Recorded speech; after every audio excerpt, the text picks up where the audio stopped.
Westport Technology Center. He teaches evening courses on physical and historical geology at Wharton County Junior College.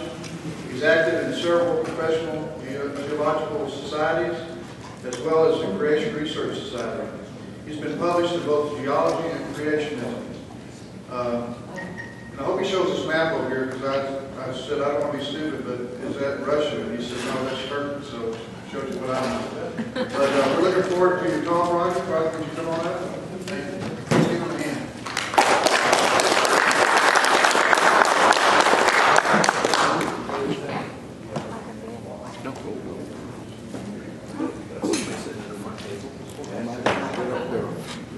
You didn't talk loud enough. Maybe we'll have to move us there. Yes, right.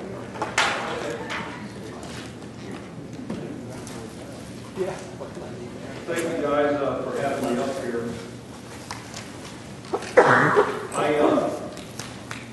Basically I was brought up a Roman Catholic, and how I came to know the Lord was, flipping through the channels, and I came across Jimmy Swaggart preaching against abortion back in 1986. And I always knew abortion was murder and stuff like that, so I basically, I don't know, for some reason I sent in a donation. Then of course I started getting bombarded with all kinds of Christian literature and stuff like that. And one book I read was Seduction of Christianity. At that time the Lord took me away from my friends, and I was traveling around for my job. Now the idiots put those Bibles in the hotel rooms, right? It's a very worthwhile endeavor. So I was reading this Christian book, and they were referring to the book of the Revelation, and I said, man, no man could have wrote this book by himself. And so the fear of God came in me, basically, and checked out things for myself in the Revelation. And then so I dropped to my knees beside my hotel bed and asked Christ in my life to make me the kind of person He wants me to be. And so then I took off. So that's 1987. And then later I got, I was done with a girl and found out, we were living in sin, basically. Not we weren't living together, but we were living in sin, and stuff like that. So I got married real quick. We eloped kind of and got married to be legit before God. And the interesting thing, part of my salvation, was I made it through college with a bachelor's degree in geology without reading any books, really. I hated books. And I read maybe one book in high school and one in college. My dad always wanted me to read books. Never wanted to do it. But what the Lord did for me is He started me off with the King James Version of the Bible. And I just looked up words that we don't normally use anymore. It was a big deal. I don't know what the big deal is today about, that kind of stuff. But anyway, started using that, and I just couldn't get enough knowledge. So He turned me around. Not only I was saved, I'm a brother in the Lord, but the knowledge that He's given me is all due to Him. So basically, I come to realize I have a gift to try to teach others, a gift to teaching and stuff like that. Since then, I do teach creation science, and but I went to the Institute for Creation Research in the 90s. Anybody familiar with that group? ICR.org. And anyway, I went there in the 90s and got my master's in geology. Very difficult program. They don't have that program anymore. When they were in San Diego, they moved to Dallas, and they gave up their graduate school, unfortunately, in 2007. But I got my master's in geology there, studying under some very great scientists who love the Lord. And got my master's there. And I have lots of experience in geology. It spanned from oil and gas to environmental stuff, construction-related geology, erosion control, the whole gamut. But part of my studies with ICR and my master's thesis involved studying geology out in the Mojave Desert. So I became an expert in depositional systems and stratigraphy, catastrophic debris flows, earth flows, different things like that. And presently I work for Intertech, which is a core lab. We analyze rock samples for the oil and gas industry. So rocks, oil, water, drilling fluids, anything with exploration and production types of problems our laboratory does. And I'm in the business development group there. And a few years ago, back in 2007, I was applying to different colleges because I always wanted to teach at the college level. It's been very difficult to get into a college because of a degree from ICR. You know. I get a call from Ward County Junior College needing somebody to teach. And so I went and interviewed the guy. The interview amounted to he basically just slid the books over to me. That was the interview. You know, he just hired me right on the spot. No questions asked. So I've been teaching historical geology, and that's where all the evolution stuff is in historical geology. And I also teach physical geology since 2007, night school, down at their Sugar Land campus. And that's a miracle in and of itself. Another geologist tried to hire me down at San Jacinto College. And so I started there, but when the HR department got wind of it, they said, well, he's not accredited. He's not from an accredited school, from the Big Five government secular schools. And so all hell broke loose. And so I taught the class twice, and I got the boot. You know, the issue never came up at Ward County Junior College, and I don't know why. I guess they're just not as top-heavy. You know, that big government mentality that's ruining the country. Anyway, San Jacinto College apparently has gotten a little top-heavy. So, but actually, the geologists there, they knew where I went to school. They hired me. They just wanted to make sure I wasn't going to, you know, teach the curriculum. And I said, well, yeah, I'll just, you know, maybe give some alternative views and stuff like that. They were cool with it. But it was an HR to deal with as far as that goes. Now, I've been studying geology, and I've been published at the International Conference on Creationism a couple times. And we did a presentation of the Geological Society of America on studies out in the Mojave Desert. Back in, before the first of the year, you know, like my son and this other guy's son have been struggling with the faith, right? And so this one guy approached me from church and told me, you know, that they discovered Noah's Ark and all this, and he was showing his son the proof. And it has to do with an object that I'll be showing here in a little while. And trying to show that the word is true, and what happened in the past is true, and stuff like that. But unfortunately, you know, I guess the basic problem is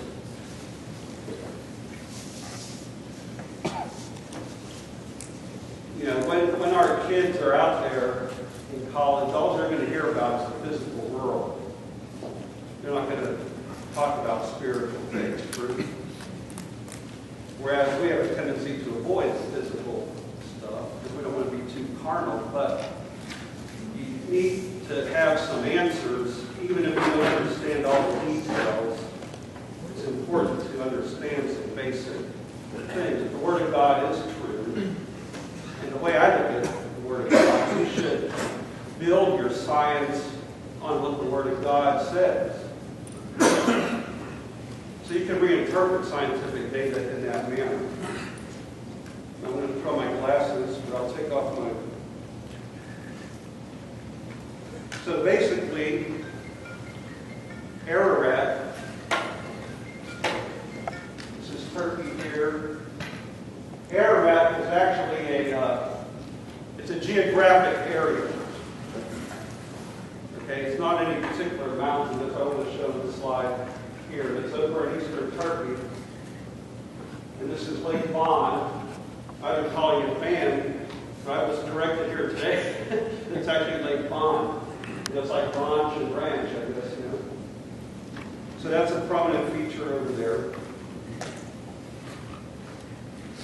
significance is, let me ask you a question. So why do marine sedimentary rocks with marine fossils occur all over the continents? Flood. If God caused the dry land to appear prior to the creation of life, then these deposits must have formed after creation, right? Right. That's pretty basic. Good fossil preservation is not a normal occurrence. Most widespread marine sedimentary deposits now on the land are equivalent to flood strata in our view of things. Maybe some post-flood strata in catastrophes. There could be some pre-flood fossilization out there too. But the problem is the counterpart of super slow geologic processes is a theory of evolution. But there's much evidence for post-flood catastrophes after the Great Flood as well as the Great Flood itself. So, like I said, our children and grandchildren are being bombarded big time by people that don't understand the Bible. Even people that go to church or, practice, read or study the Bible, they just teach it. It's part of their curriculum, so they just teach it.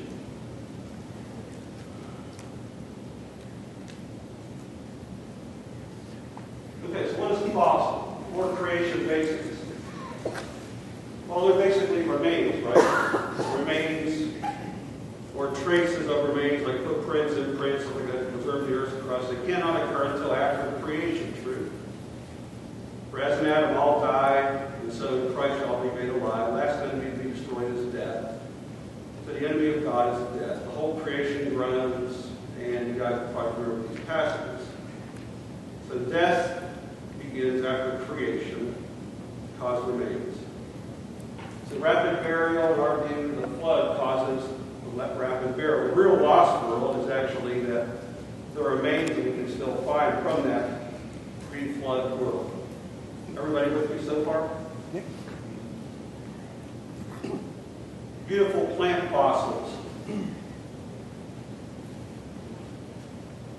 Has to be very, very rapidly. Cut it off from oxygen. These occur all around the world. How about this? Shark fossil in Ohio. What's it doing in Ohio?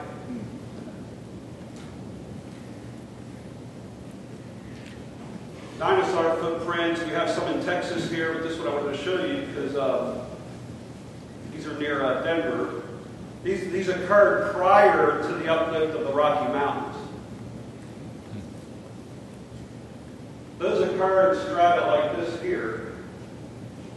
You notice how it's tilted up? Well, the Rockies are over in this direction, and they came up after. So it's important to understand what came first, second, third, fourth in geology. This is part of that historical geology I teach. So if we're going to say that the flood laid down most of the fossil layers during the Great Flood, then we need to understand stratigraphy, which is a branch of geology. I'm going to show you. The other thing I want to point out is, for those of you who don't know, the cause of the flood. What's the cause of the flood? There's some people that say the flood maybe was a result of melting ice, right? From glaciers and stuff like that at the end of the Ice Age. Now, you did have some big mega floods at the end of the Ice Age, all around the world. But we think the cataclysm that caused Noah's flood, well, the Bible teaches there was an upheaval of the earth's crust. Whereas in the days before the flood, they were eating, drinking, do not until the cataclysmos. That's where our word cataclysm comes from. That's the word that Jesus and Peter used to describe Noah's flood, was a cataclysm, which in my mind sounds worse than even a catastrophe. They used other words for like little local floods and stuff like that.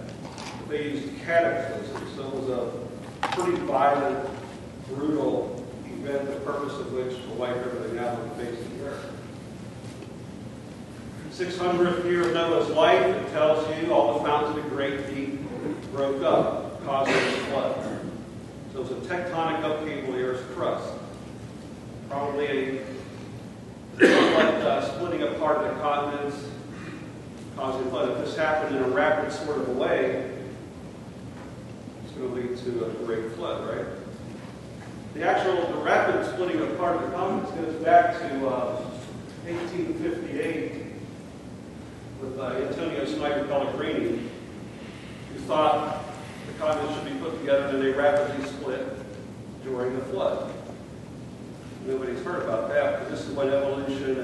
continental drift kind of took over by 1920 and all that good stuff.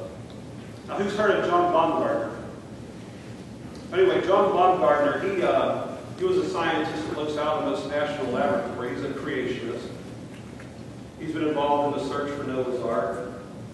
And in 1990, he developed a cataclysmic flood model called catastrophic plate tectonics, where the ocean crust before the flood is heavy and more dense than the lighter mantle rock below it.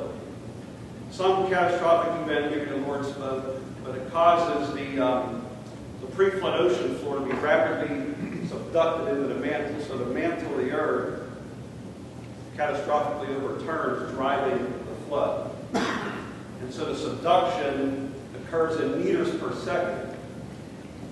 Now, when this happens today, if you get a little jolt today on the ocean floor, what happens? So yeah, like what happened in Japan. That's just a little jolt, and you saw what happened in Japan.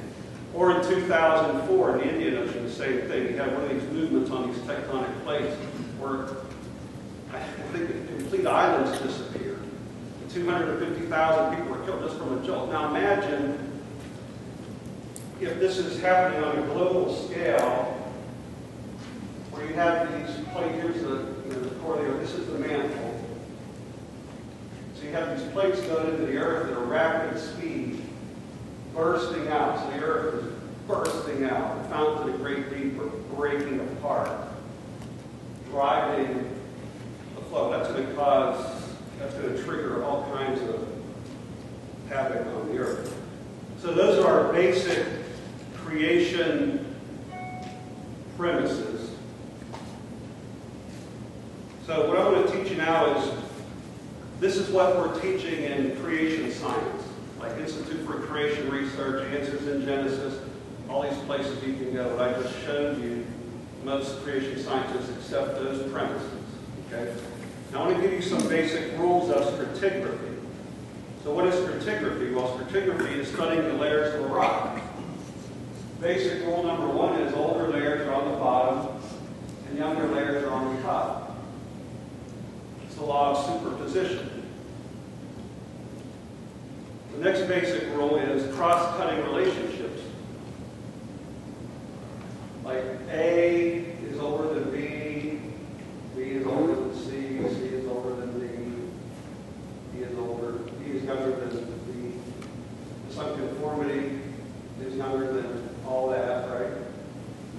This thing cross-cutting all of it is younger than all this stuff that it cross-cuts. It's like cutting a layer cake, right? The cut came after the layers. Okay, so that's a basic rule in stratigraphy. Notice here that the canyon come last. The canyon came last. So you have to be careful when you're talking to people about the flood. Like, for instance, Grand Canyon. If you say the flood carved out Grand Canyon, well, what about, how do you explain all this, and then all these layers, stuff like that? And what about the volcano up here? What's the youngest feature on this chart? The volcano. Very good. So anyway, so like the Grand Canyon, this would be like probably the pre-flood sedimentation, creation and some pre-flood. The flood comes, causes this tilting, and then starts depositing all this stuff on top of it, going all the way across the continent. Later, I think the Grand Canyon was carved out catastrophically, but from some of them bigger floods that occurred later. And I don't have time to get into all that, but anyway, the volcano came last. You all agree with that, right? So you guys are becoming good geologists. So this is what we're trying to do. Institute for Creation Research, Answers in Genesis. We're looking at all these things. Let me go back. See this word here, Paleozoic. Okay, so here we go, Paleozoic. Ancient life, according to the evolutionary model. Divided into Cambrian, Ordovician, all these so-called geological periods. These fancy names here are, everybody knows the continents were flooded. They just don't call them flood, they call them seas. like, oh yeah, the United States was covered by the Sock Ocean, or the Pacific Ocean, and all that. But actually, what this shows is the water is coming onto the earth. All this is flooded landmass. This is the western United States, and this is the east. The Appalachians and the western mountains over here. And so what we're trying to do is see which of these corresponds to flood sediments and which are from actual flood, and which might be pre-flood or creation. So we can do that stratigraphically. This is even a fancier chart I put together. So it takes all semester for the students I teach to try to figure this chart out. That's how complicated it is. Like for me, it's easy, right? If you just talk the first time, you're like, man, this guy's talking over my head. But anyway, what I'm trying to do is just point out that there is a stratigraphy here, and we can tell that certain things happen before other things. The time starts down here, you know, creation, and then time moving up. This is the evolution time scale, 542 million years to now, right? Quaternary to now. So you can see like the Appalachian Mountains came up before the Rocky Mountains. So you can tell by using rules of stratigraphy that occurred. But that doesn't mean it took millions of years. This is all just relative positioning. So like people like me we accept the relative stratigraphy. You know, they might miss something that we correct on or whatever here and there, but we reinterpret that and put it in a flood cataclysm model.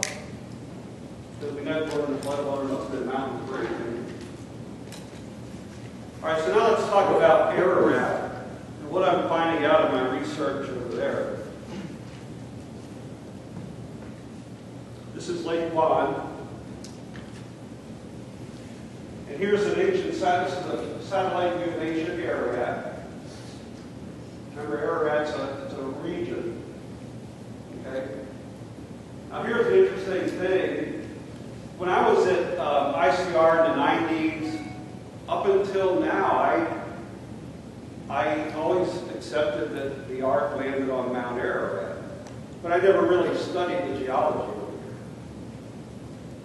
I never even got into it. I just started getting into this. And so let me show you what Mount Ararat is.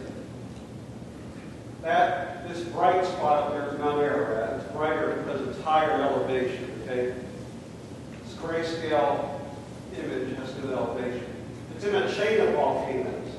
That's Ararat, this is Tenerife, this is Sufan, and this is Nemrut. And I don't know if I'm pronouncing these right. Anyway, so it's in a chain on the northwest side of Lake Wand. And they're very young features. You can tell by looking at Mount Ararat and Lesser Ararat here that these volcanoes are very young. Like here you can see the flows have covered this older stuff. See that? There's another picture of it. Very youthful, conical shaped volcano. With a Christian monastery in front of it. So the geology of Mount Ararat is, it's a volcano. It has basalt and andesite lava flows. It has pyroclastic flows. All this indicates it was deposited in a subaerial rather than a subaqueous environment. It's quaternary in secular age, which according to all the creation scientists, which we would consider post-flood, after the flood.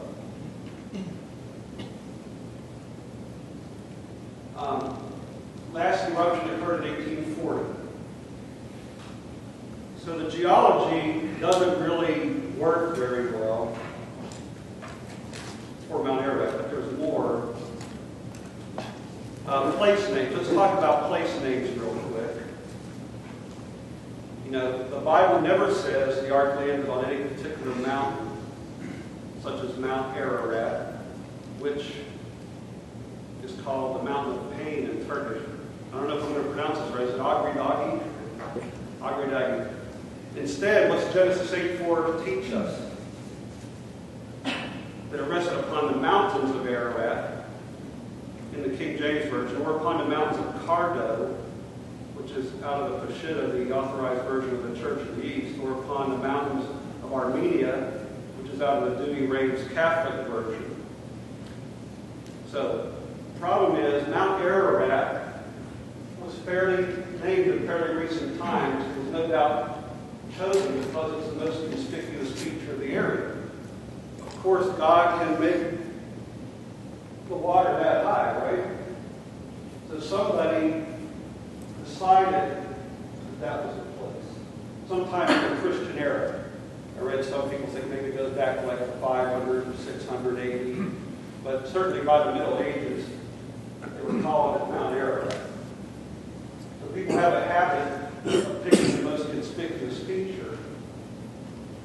And this is a problem in several other locations where people are looking for the ark. They have a tendency of picking the highest mountain here, there, and everywhere, assuming that that's the geology that's always been in place. Ararat is also called Ur-2 in Babylonia, with your consonants RRT. They all refer to the same geographic region, whether you call it the mountains of Cardo, Armenia, or whatever.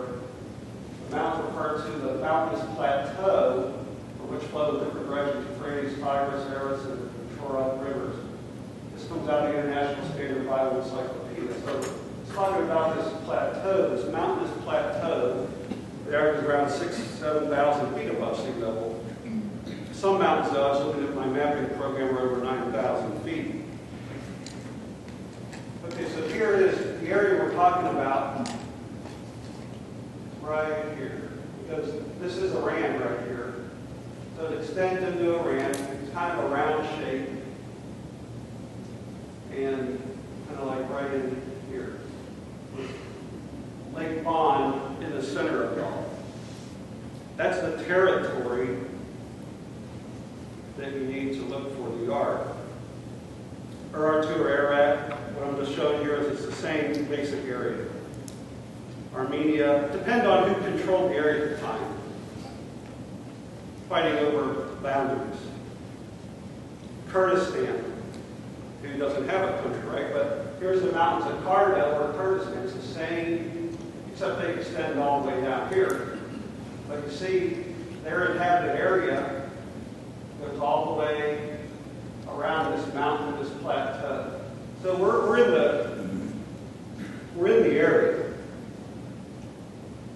But here's the nail in the coffin for Mount Ararat as far as landing place. It's the Bible itself.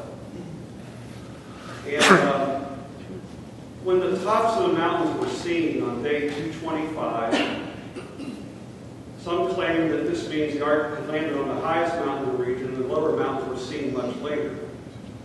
But Genesis 8:9 abolishes this argument because the dove can find no rest for its feet. I first read about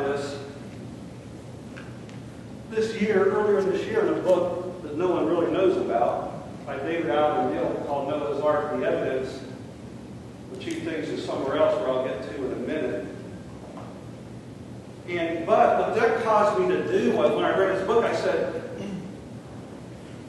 I wrote a chronology paper with Bill Barrick out at the Master's Seminary and presented it to the International Conference on Creationism back in 2003. And I said, yeah, he's right.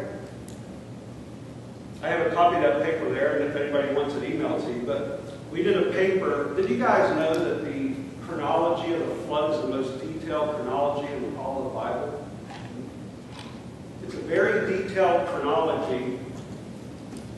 And so I had to go back and check my paper. At that time, I wasn't focusing on this particular subject, but I went back and checked to see if what he was saying was true. This is a chart out of that paper. You guys can see I'm big on charts, right? But what I wrote when I did that paper with Bill Barrick, the reason I did it was to lay the foundation for geology in a very detailed sort of way, to extract what we can out of the Scripture first, and then do our interpretations after that. And so it took 2 years just to do that paper. And anyway, it gives actual dates in the Scripture when this, and this happened. When the flood began, based on Noah's age, when the ark landed on Ararat on the 151st day. So it lands on the mountains of Ararat, in that territory of Ararat, on 151. The tops of the mountains, some tops of the mountains were seen like way later, day 225. The face of the ground was dry day 315. Very interesting things that we point out in this paper is,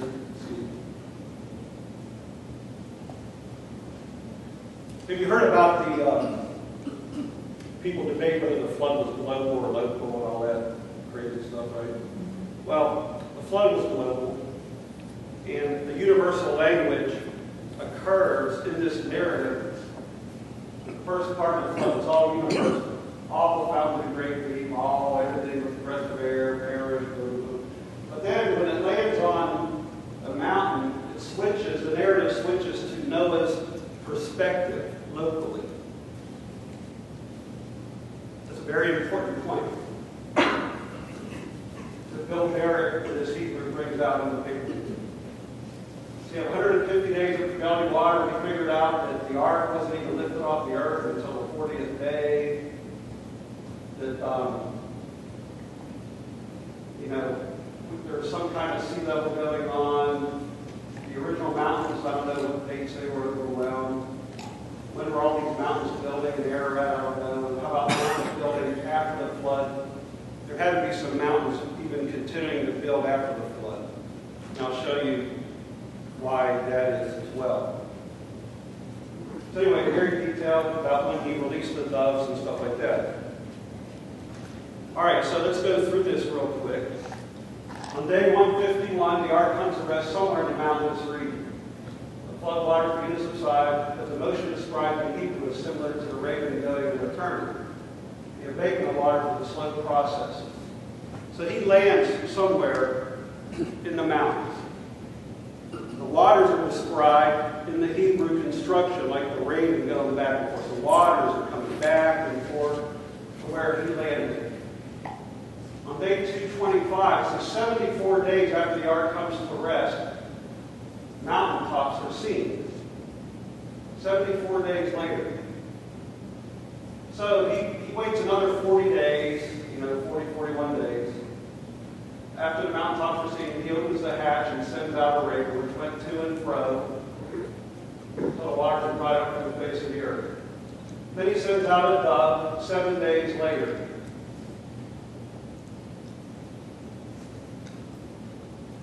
Okay, day 48, or day 273, 48 days after the mountaintops were seen. Also, he sent forth the dove from him to see if the waters were abated from off the face. The dove found no rest for the sole of her foot, and she returned unto him in the ark, for the waters were on the face of the whole earth. Then he put forth his hand and took her and pulled her into him in the ark. The waters on the face of the whole earth where he was. So he sees mountaintops. Dove finds no rest for the soles of her feet here. So wherever the ark was at rest, it's 48 days after other mountains emerged. There was still lots of water coming back to it, even though Noah could see mountaintops several miles away. At this time, the dove did not safely fly to these other mountains and return. The Bible proves that the ark landed on a lower elevation than many mountaintops in the region.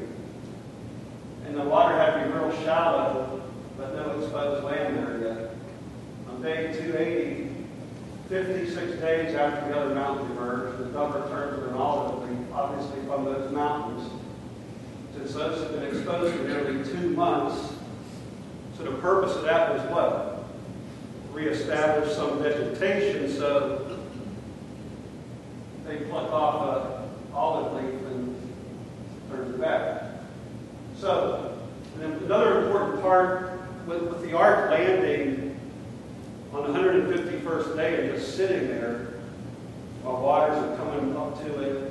sediment and whatever, it had to be in a tectonically safe place. However, elsewhere, mountains elsewhere were growing out of the sea. So what's happening is the ark's sitting there. There's water all around it. It's on some kind of a flat plateau. But over yonder, other mountains are now being formed out of the sea, which is going to help cause that huge back and forth motion that he was experiencing where he was. Now finally, okay, so we probably recommend they want people on the other run, let's see if they do 25 or 2.5 months later, I suppose. Now, if I was, I might be looking out the window every day, right? It wasn't until day 315, Noah removes the covering of the ark and observed that the face of the ground was now dry at this location, but then he waits even longer before he gets out of the ark. There's some olive trees. I'm sure they weren't that big when the dove plucked the leaf off of it. But here's another interesting thing. Where these olive trees came from, they show a marked preference for calcareous soils, flourishing best on limestone slopes and crags and coastal climate conditions. You know, even when they got off the ark, the sea level was probably still very high. Very, very high.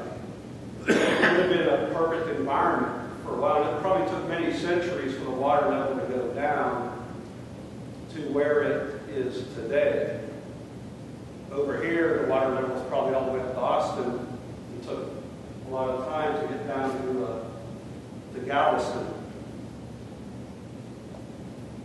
So that was another eye-opener when we did this paper, is we have no earthly idea exactly where the sea level was when they got off the ark or where it was over here. So here's the thing. So there is evidence of rising mountains. You know how you see this green, they're called ophiolites. It's ocean floor crust that is raised up. It was once on the ocean floor, raised up in the mountains. And these occur primarily east of Lake Vaughan. So if the ark was down here or up here somewhere on some kind of restful place, this is coming up over here, moving. Anyway, the evidence is there that you had a lot of uplift to the ocean floor. And then it turns out on the geologic maps like here, you guys can come down and look at it. I'll show it to you. There's a lot of limestone deposit over in that area, which is a much better situation for olive trees to grow in. So I was playing around with some my mapping program. I didn't change any elevations of any of the modern topography, but I started filling it up with water. You know, so this is Ararat. These are that other chain of volcanoes. There's Lake Vaughan. But these are these other mountains that I'm talking about. And then here's one of the locations where some people think the ark landed. And I'll show you that one in a minute. Mount Masher. And then there's another place down the southern side that's called Mount Cootie in the modern. So as a preliminary investigation, both of those sites should probably be checked out. Here's another view of it. Here's Mount Cootie on the south side. This is Mesopotamian plain. And these are all the mountains emerging here. This is just based on modern topography. And then here's your chain of volcanoes. And then the other location is over here so far. But that's your mountainous plateau, the mountains of Ararat. Now there is this other site that I was reading about called the Jupiter site. And I have the Life magazine when it came out in 1960 that has this picture if I can show you. But this boat-shaped object was seen from a Turkish aerial survey plane 10,000 feet high in 1959. It's about 500 feet long, so thereabout has the dimensions of the Ark. And this is one of those possibilities that needs to be kind of checked out. Here's Mount Masher, where it's believed maybe it landed, and they got down this earth flow, and then that's where that shape is. So there's been a lot of controversy over this site, which I'll talk about briefly in a second. But the object occurs in this earth flow, which is like landslide material, slow-moving flow type material. The town is now called Uzungeli, but on maps prior to 1948 it was called Nasser or Nisser, which I don't have time to get into that right now. But the site does have a lot of things going for it, like with the Epic of Gilgamesh, which is one of the oldest preserved flood stories. So that's what it looks like up close. Now, the guy that renewed interest in the site was a non-scientist. And so he had a lot of crazy ideas. And John Baumgart was involved and stuff like that. But the important thing is, when this Ron Wyatt guy was involved, he's deceased now, the Turkish government actually declared this site to be Noah's Ark.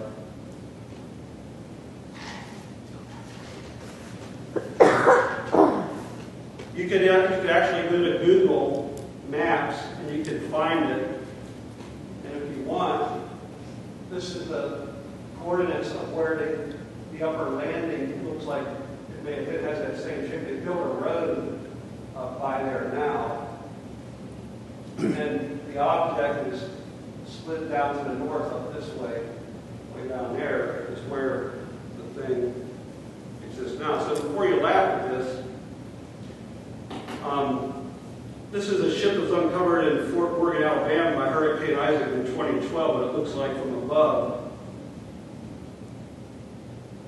Here's a sunken ship photo I got off of New Jersey Scuba. This is underwater, kind of what it looks like.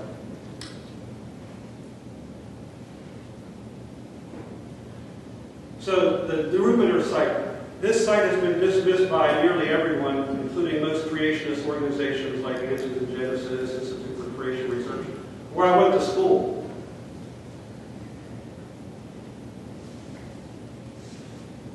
Problem is, little science has been done on this site compared to what we should be doing. It's mostly just emotional mudslinging. A lot of people trying to hang on to Mount Ararat. And there's books being written now by geologists really going after that. Because they can get these geologic maps just like I can. You can see stratigraphically and, you know. Some archaeological investigation has been done, like a ground penetrating radar, but no significant wood or artifacts have been found. A very flat surface was found under here 6 to 8 meters below the ground surface. But here's the thing, no detailed geological investigation has ever been done. In other words,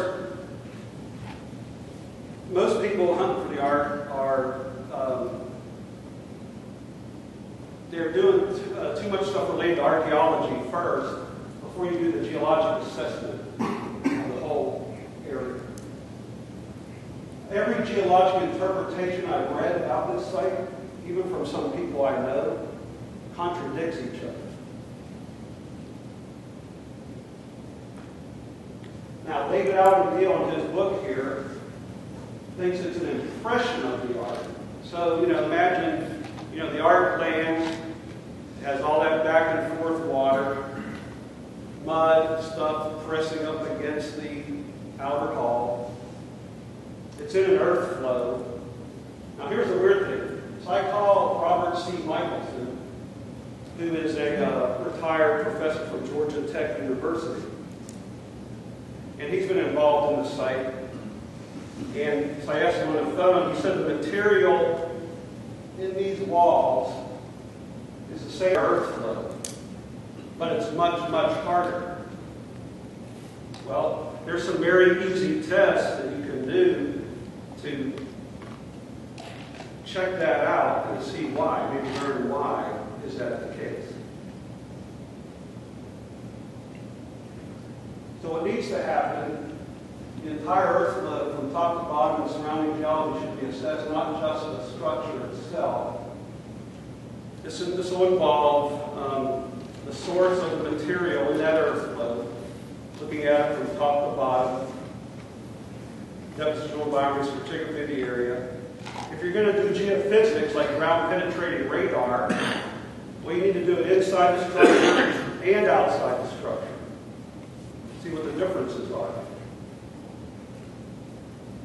The areas have been subject to earthquakes, one of which apparently, and I got to confirm this, but it's believed that it was uncovered May 1948, mid-May 1948, at the same time when Israel became a nation. Now, I brought that up to Robert C. Nicholson, and he didn't like that idea. But I don't know if that's coincidental or not. And I don't know if that can be proved or not. The other thing in this area is it's under 6 feet of snow and ice every winter. So you have to take all kinds of aspects of geology into consideration here when you do your interpretation. There's different, I don't want to bore you with all the different types of laboratory analysis that we can do on some samples. So it needs assessed in a big way and then in a kind of a smaller way with these sorts of things. You know, the problem is I don't know if I'm the guy to do it. You know, geologically, the site will be very easy to do. The access is good. Much easier than the stuff I had to go and find and study out in the Mojave Desert. But it's not in America, right? So, I mean, there's machine guns and people that hate each other. But basically, when I talked to Robert Nicholson, he said we need 3 to 4 weeks at the site. So, me, I work. How do you get time off to go do it? We need to pay a whole bunch of people, get other universities involved. You've got to have the military escort, probably, to protect you while you're doing it. So there's all those kind of problems, unfortunately. But so far, that's what I've done so far. So if there's any interest that exists, if you guys have any interest in it, I mean, I don't know where the board's going to take this and what he wants me to do in particular, but, you know, the next step, I guess, would be to write a detailed proposal, but who to submit it to, you guys submit it to, I don't know. But, conclusions, though, the Ark had to land upon a relatively flat, tectonically stable mountain plateau with no more than 30 feet of water, which moved back and forth. I say that because, you know, you have the weight of the Ark in the mud. If it's about 50 feet high or whatever, then, you know, just kind of guesstimating. But the interesting thing is how this water just kept coming and coming. It took 5.5 months for the water to drain away from the landing site. The olive leaf was brought back from another mountain, which emerged from the sea, you know, a couple of months prior, and then started growing plants. And in my opinion, the boat-shaped structure area should be studied first as the first possible alternative location, because the science hasn't been done yet on it. So it shouldn't be dismissed like it has been without doing things in the proper sort of way. So I don't know if the Lord will open the door or not for me, or if I don't do it, there's other geologists out there who can do it. So anyway, my prayer, I guess, is to figure that out on that. Anybody have any questions? Or do we need to wait? Well, maybe just a couple quick questions now, and then Jim has an announcement. I'll be glad to sit at the round table here and talk to any of you about whatever you want to know. But yes, is there any? Oh, that's what I like to ask. Exactly where is that site located in relationship to Lake Rock? It's about 20 miles south of Mount Ararat. It's on the other side of that town. This isn't the DeWitt location, is it? What's that? That's not the DeWitt location. DeWitt? Yeah. The one that they claim is supposedly where Noah's Ark is, the Turkish government says. That's what this one is, yeah, the Rupiner. Yeah, I've been there. I talk time I'm asking you, and I'll share some stuff with you. Yeah, this is the Rupiner site. Yeah, okay, yeah. Yeah, what I'm saying, this is the one that the Turkish government has officially declared to be Noah's Ark. And that's so the what I'm saying one. is it needs to be kind of, put it this way, it hasn't been disproven to be Noah's Ark. It's been, the next step for me to do is I can analyze all those, what geologists have said. Like I'm telling you, every single geologist's interpretation of the site contradicts each other. Every single one of them. And the site isn't that hard to do. It's just not. There's some people have put forth the one issue here with this site is, well, there's other elliptical structures somewhere in eastern Turkey. I don't know where that is. But yeah, there's other things that can cause elliptical structures in geology. There's all sorts of things. But you have to see, well, is this one of those formed naturally or has that been in it? Can you prove it one way or the other? But there's some other things here. The site has some other things going for it too. There were also a bunch of wild claims made about the site that just aren't true either. So it needs to be kind of worked in a careful sort of a manner. Anyway, I think Jim needs to make some announcements. But any other questions or concerns or whatever, I'll be here and talking about it. Thank you.